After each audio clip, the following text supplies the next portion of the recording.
และนี่คือ5อันดับแอร์ที่ขายดีในช้อปปิ้งออนไลน์บนแพลตฟอร์ม Shopee ของปี 2026 นี้อันดับ1เลยก็ได้แก่ Air TCL Save In Series อันดับ2ก็คือ Air Candy PCT รุ่นนี้เป็นแบบ Fixed Speed นะครับและอันดับ3ยังเป็น Candy อยู่กับรุ่น VPCT VPGT อันนี้เป็นตัว Inverter อันนี้ขายดีมากและต่อมาอันดับ4ก็เป็น Air Haier VQAC Series และอันดับสุดท้ายไม่น่าเชื่อเลยครับ Xiaomi รุ่นมีเจียไม่รู้ว่าผมอ่านถูกหรือเปล่านะนี่คือ5อันดับแอร์ที่ขายดีสังเกตได้เลยว่าทุกรุ่นจะมีราคาที่ค่อนข้างถูกแล้วก็มีฟังก์ชันที่เหนือมากมายก็สามารถสั่งซื้อได้แล้วนะครับบนแพลตฟอร์ม Shopee นะครับแล้วถ้าอยากรู้ข้อมูลเพิ่มเติมว่าแต่ละรุ่นมันเป็นแบบไหนมันมีฟีเจอร์อะไรเด่นๆหน้าตามันเป็นยังไงและมีข้อควรที่ต้องพิจารณาหรือต้องดูตรงไหนเพิ่มเติมต้องสังเกตตรงไหนเพิ่มเติมเดี๋ยวคลิปนี้ช่วงท้ายๆคลิปเดี๋ยวผมจะบอกให้ด้วยนะครับเดี๋ยวไปดูกัน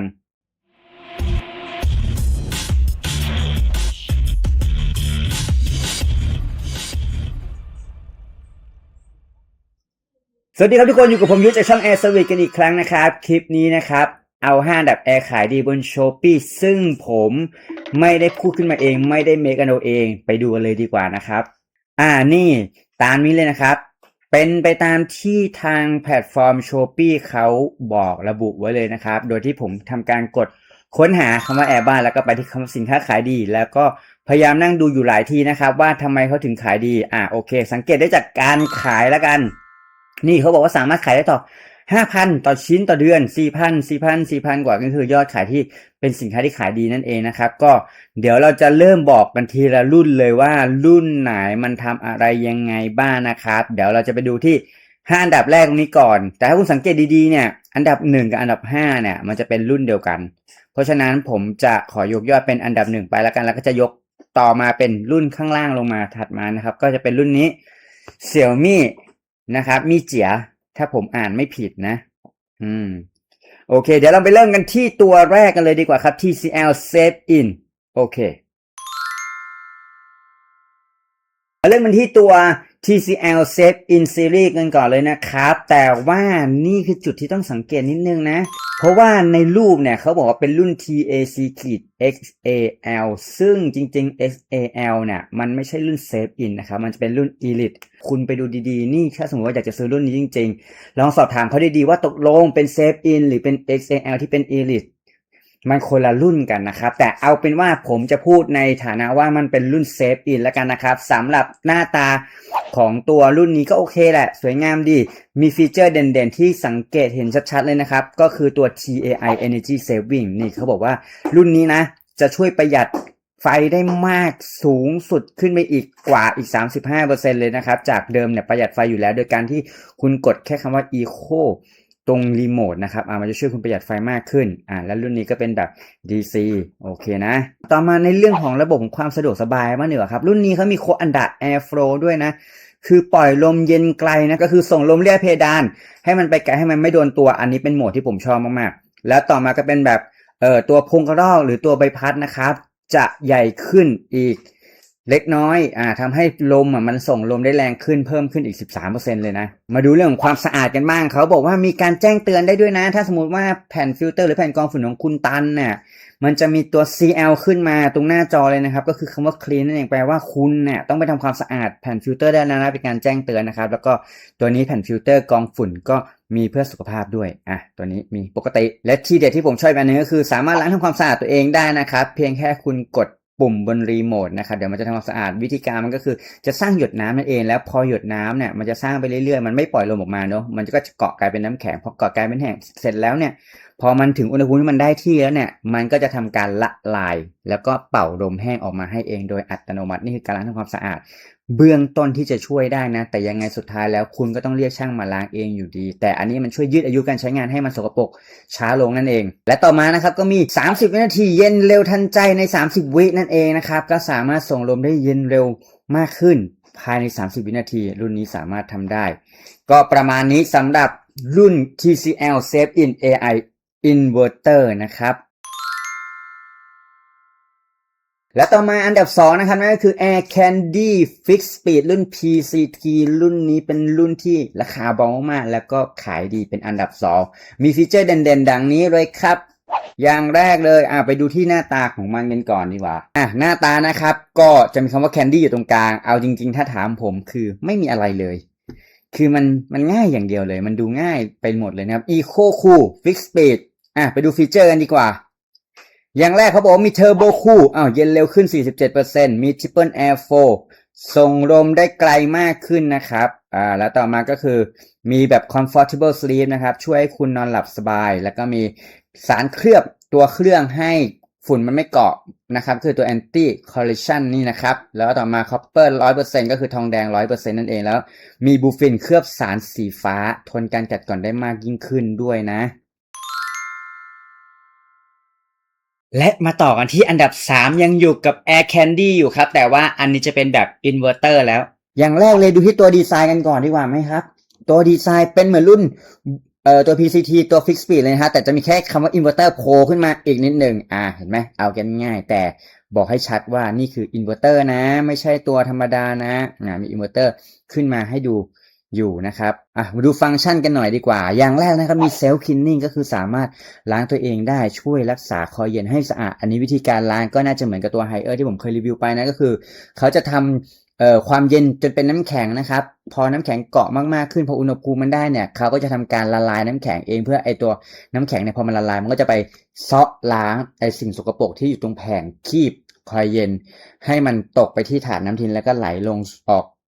ตัวท่อออกสู่นอกบ้านนะครับก็ช่วยยืดอายุในการใช้งานให้มันสกปรกช้าลงแต่สุดท้ายแล้วยังไงคุณก็ต้องเรียกช่างมาล้างอยู่ดีเพราะว่าตัวพงกระรอกหรือตัวที่ลมมันออกมาเนี่ยมันทำความสะอาดตรงนั้นไม่ได้ยังไงต้องเรียกช่างมาล้างตรงช่วงนั้นนะครับต่อมามี Turbo Cool นะครับก็สามารถส่งลมเย็นเร็วได้ดังใจแรงมากขึ้น 47% นะครับกับโหมดนี้แล้วก็มี Triple Air Flow นะครับระบบเร่งแรงลมได้ไกลขึ้น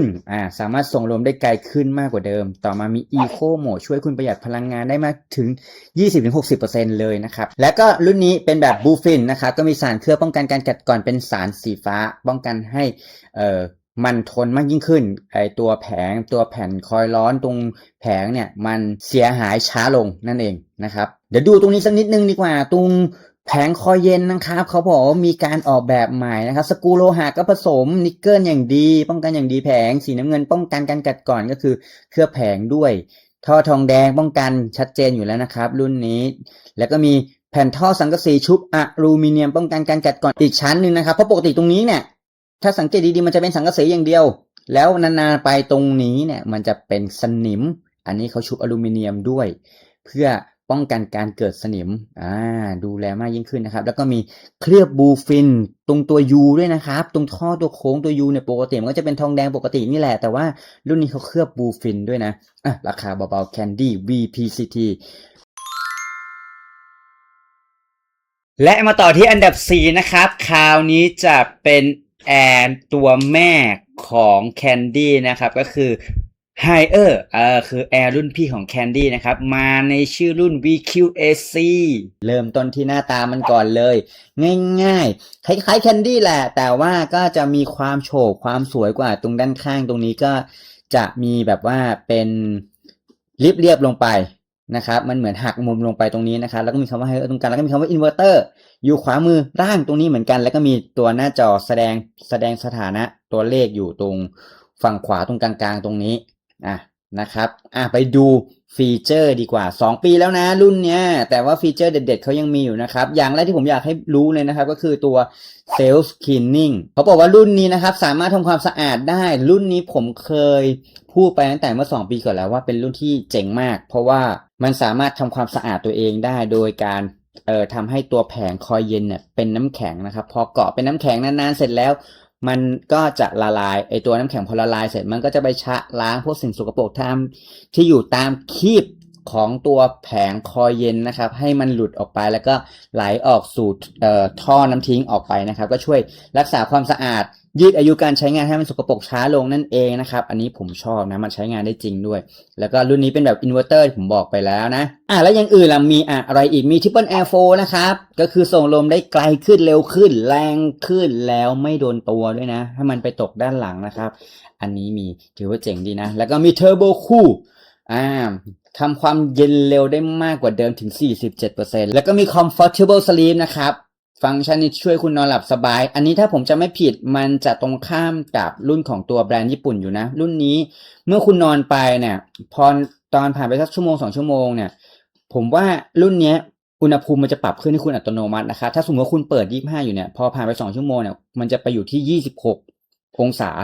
เพื่อให้คุณไม่รู้สึกหนาวจนเกินไปแล้วนอนหลับสบายมากยิ่งขึ้นแล้วเดี๋ยวพอตอนเช้าเนี่ยพอผ่านไปอีก2ชั่วโมงหลังจากนั้นเนาะมันก็จะกลับมาสู่อุณหภูมิปกติให้ก็คืออุณหภูมิที่คุณตั้งเอาไว้นั่นเองนะครับก็ช่วยให้คุณนอนหลับสบายมากยิ่งขึ้นนะซึ่งจะตรงข้ามกับแบรนด์ญี่ปุ่น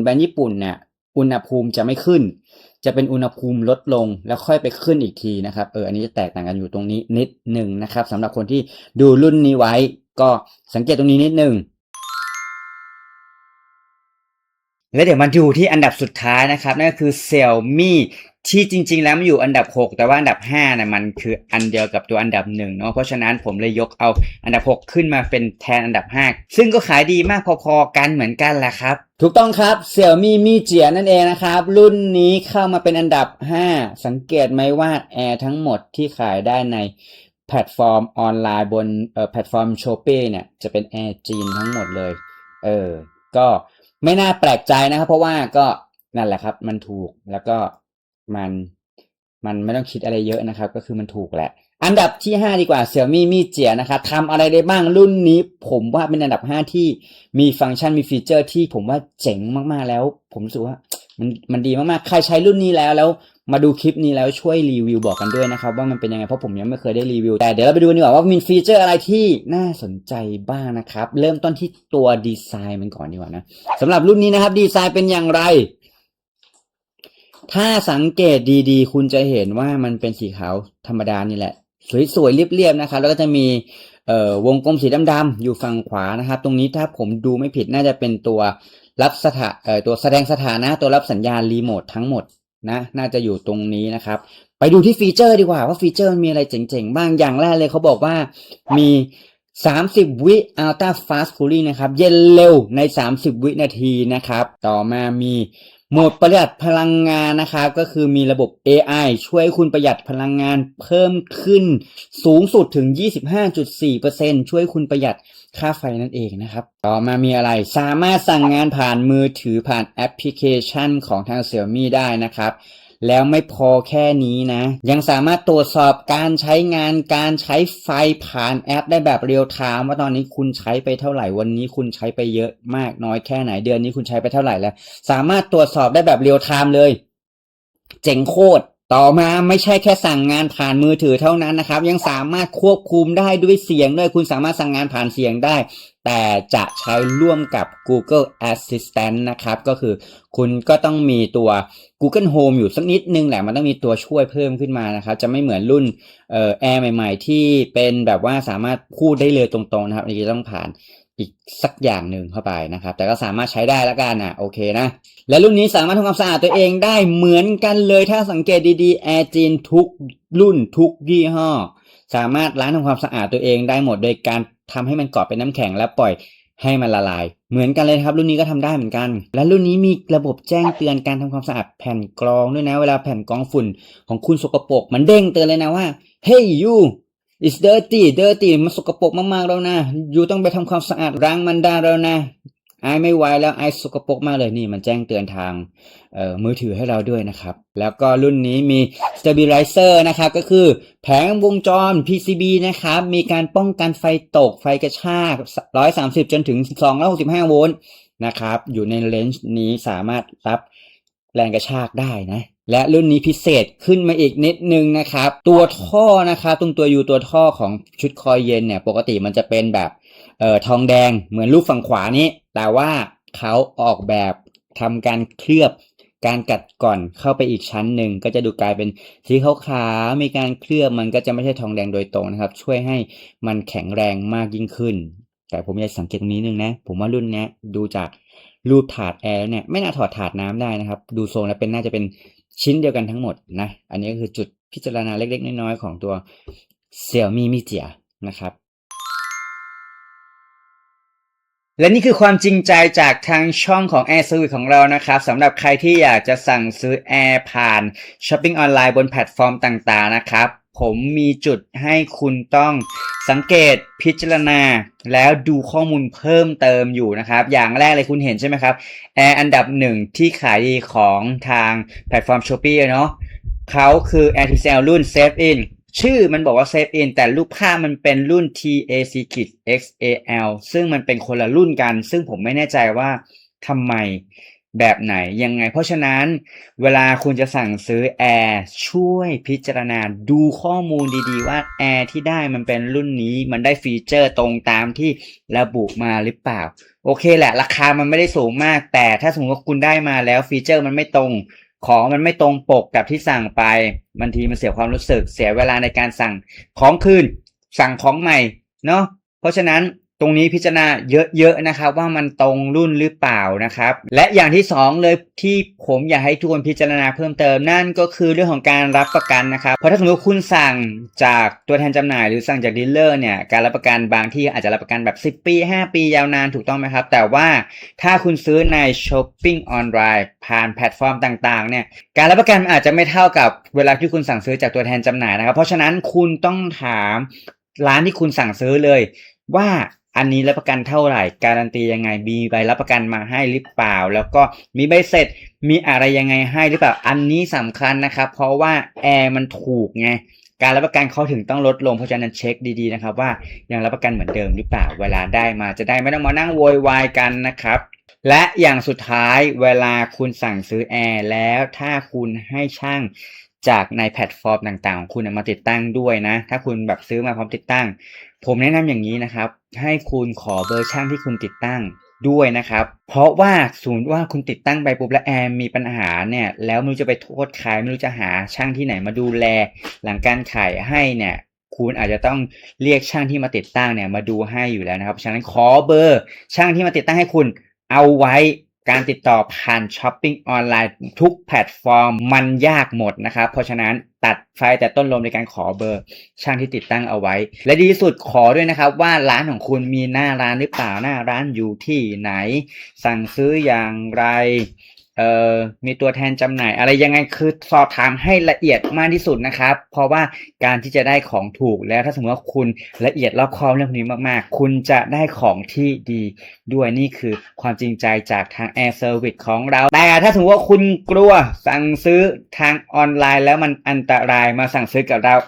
Air Service ไทยตรงนี้ทางเราก็มีจำหน่ายหลายรุ่นหลายยี่ห้อเหมือนกันนะครับสามารถสั่งซื้อได้เลยที่ Air Service ไทยตรงที่ผมขึ้นให้ตรงนี้นะครับแล้วถ้าคุณอยู่กรุงเทพอยู่เขตลาดพร้าวหรือละแวกใกล้เคียงอยากจะได้ช่างแอร์ดีๆอยู่ใกล้ตัวคุณสามารถไปเรียกใช้บริการได้เลยที่ร้านนี้เลยครับ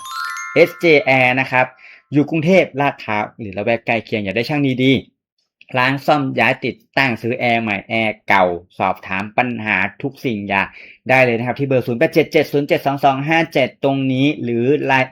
@sjr ที่ผมขึ้นให้ตรงนี้แล้วผมจะทิ้งลิงก์ในการติดต่อร้านนี้ไว้ให้ด้วยใน description ข้างใต้คลิปนี้นะครับแล้วกำลังใจที่ดีนะครับถ้าคุณคิดว่าคลิปนี้มีประโยชน์อยากจะช่วยบริจาคเล็กๆน้อยๆเป็นกำลังใจให้ทีมงานของเรานะครับสามารถเข้าไปกดซูเปอร์แตงบริจาคเล็กๆน้อยๆให้กับเราได้เช่นกันนะครับและกำลังใจที่ดีมากที่สุดที่ผมพูดเสมอนั่นคือการกด Subscribe ไลค์แชร์กดติดตามให้เราด้วยถ้าคิดว่าช่องนี้มีประโยชน์ก็สำหรับใครที่กดติดตามแล้วไม่ต้องกดแล้วนะครับไปกดไลค์แทนและสมมติว่าคุณคิดว่าคลิปนี้มีประโยชน์กับตัวเองหรือกับเพื่อนๆกับพ่อแม่พี่น้องกับญาติกับใครก็ตามอยากจะแชร์ให้เขาหรืออยากจะแชร์เก็บเอาไว้วันหนึ่งจะซื้อแอร์ก็สามารถแชร์เก็บเอาไว้ได้เลยก็หวังว่าคลิปนี้จะมีประโยชน์สำหรับทุกคนแล้วเดี๋ยวคลิปหน้าเดี๋ยวเราไปทำ5อันดับกับ Air Shopping ออนไลน์บนแพลตฟอร์มอื่นกันบ้างดีกว่าครับสำหรับคลิปนี้ผมไปก่อนสวัสดีครับ สำหรับเพื่อนๆที่อยากจะสนับสนุนช่อง Air Service ให้มีคลิปดีๆแบบนี้ เรามีสินค้าคอลเลกชันเก๋ๆให้ได้มาช็อปกัน ไม่ว่าจะเป็นเสื้อยืด ผ้าห่ม ผ้าพันคอ ออกแบบโดยทีมงานช่อง Air Service ไปช็อปกันได้แล้ววันนี้ที่ shopthea.co/airservice หรือกดลิงก์ใต้คลิปนี้ได้เลยค่ะ